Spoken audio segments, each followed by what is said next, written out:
గతంతో పోలిస్తే అంటే ఆర్కే గారు రాజీనామా చేసి పార్టీకి పదవికి రెండింటికి రాజీనామా చేసిన పరిస్థితి, గతంలో తెలుగుదేశం పార్టీలో ఉన్న గంజి చిరంజీవి గారిని ఇక్కడ వైసీపీకి తీసుకొచ్చిన పరిస్థితి, అంటే సామాజిక వర్గాల వారీగా ఓట్లు పడిపోతాయి అనే కోణంలో చూస్తే నిజానికి గెలిచే చోటే వచ్చు కదా గంజి చిరంజీవి గారికి.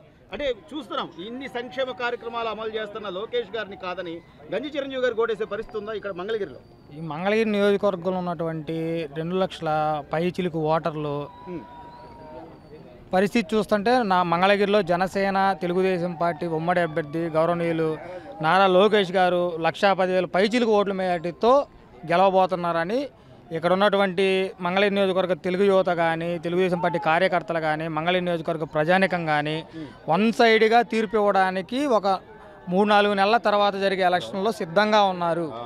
ఎట్టి పరిస్థితుల్లో ఈ గంజి చిరంజీవి అనేటువంటి క్యాండిడేట్ ఇప్పుడున్నటువంటి ప్రభుత్వం గంజాయికి ఎటువంటి మార్గనిర్దేశం చేసి దేశంలోనే గంజాయి రాష్ట్రంగా తీర్చిదిద్దునట్టు ఈ ప్రభుత్వానికి బుద్ధి చెప్పడానికి మంగళగిరి నియోజకవర్గం నుంచి ప్రజలంతా కంకణం కట్టుకొని ఉన్నారు. ఇంకొక విషయం ఏంటంటే ఈ పద్మశాలీలు సామాజిక వర్గం నుంచి ఈ నియోజకవర్గంలో నందం అబద్దయ్య గారు పార్టీ ఆవిర్భావం నుంచి ఉన్నారు. మరి వారికి 2014 ఎలక్షన్లో టికెట్ వచ్చే పరిస్థితులు ఉన్నా మరి ఉన్నటువంటి పద్మశాలీల ఓటింగ్ కాకుండా మరి నియోజకవర్గంలో ఉన్న ఎస్సీ ఓటర్లు ఈ మంగళగిరి నియోజకవర్గంలో ఎస్సీ ఓటర్లు 60,000 పైచీలకు ఉన్నారు రూరల్లో. నేను ఒక ఎస్సీ కమ్యూనిటీ సోదరుణ్ణి, తెలుగుదేశం పార్టీ మద్దతుదారుణ్ణి. అటువంటి వ్యక్తుల ద్వారా మంగళగిరి నియోజకవర్గంలో చంద్రబాబు నాయుడు గారు మీ నియోజకవర్గం మీ అభ్యర్థి అని ఉంటే పోతినేని శ్రీనివాసరావు గారు కానీ చనిపోయినటువంటి భవదీయులు అరుద్ర అంకూర ప్రసాద్ కాదని ఒక మున్సిపల్ చైర్మన్ క్యాండిడేట్ ఒక వార్డు మెంబర్కి ఎక్కువ ఒక మున్సిపల్ చైర్మన్ క్యాండిడేట్కి తక్కువైనటువంటి గంజి చిరంజీవి అనేటువంటి వ్యక్తిని ఆ రోజున పార్టీ గౌరవించి ఎన్టీఆర్ గారు పార్టీ పెట్టినప్పటి నుంచి కూడా 83 నుంచి ఒక మున్సిపల్ చైర్మన్ అభ్యర్థిగా ఇచ్చి కూడా ఎమ్మెల్యే టికెట్ సాధించినటువంటి మొట్టమొదటి మంగళగిరి నియోజకవర్గ చరిత్ర తెలుగుదేశం పార్టీది.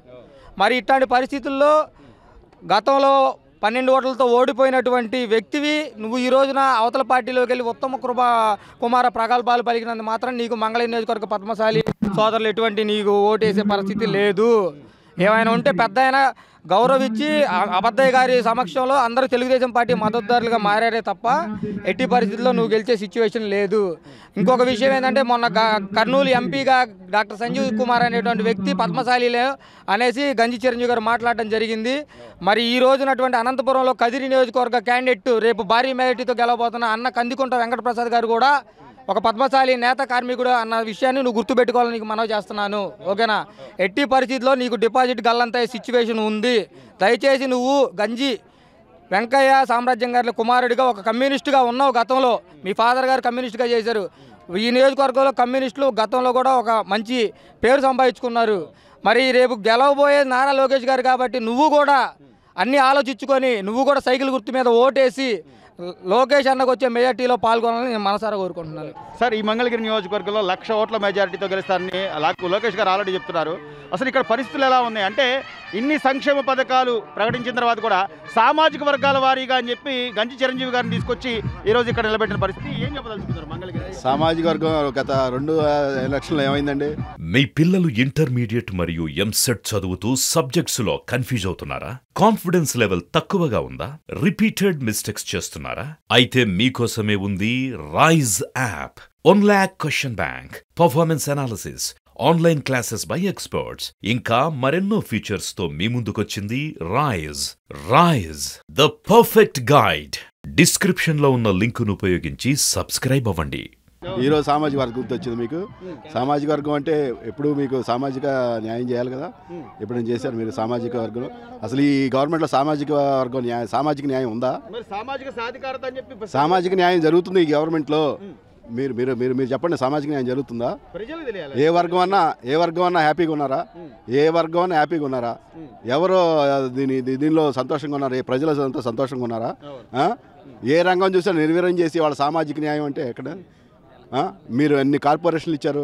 56 కార్పొరేషన్లు ఇచ్చారు. ఎవరికన్నా ₹1 నిధులు ఇచ్చారా? చైర్మన్ పదవి ఇచ్చారు. వాళ్ళకు ఒక ఆఫీస్ లేదు, ఒక కుర్చీ లేదు. ఊరికే మేము 56 మందికి పదవులు ఇచ్చేసి మేము సామాజిక న్యాయం చేస్తామంటే సామాజిక న్యాయం అవుద్దా? ఈ సామాజిక న్యాయం చేయాలంటే ప్రజల్ని సంక్షేమ కార్యక్రమాల అభివృద్ధి పదంలో నడిపించాలి. ప్రతి వ్యక్తి వాళ్ళ స్వశక్తితో నిలబడేటట్టుగా చేయాలి. అది సామాజిక న్యాయం. సో మొదటి నుంచి లోకేష్ గారు చెప్తుంది ఒకటే, ఎక్కడైతే సమస్యాత్మకంగా ఉందో అక్కడే నేను నుంచుని అక్కడ గెలుస్తాను అని చెప్పిన మనిషి, అది ఓడిపోయినా కూడా ప్రజల్లోనే ఉన్న మనిషి. ఈసారి నేను ఖచ్చితంగా గెలుస్తాను, ప్రజల్లోనే ఉన్నాను.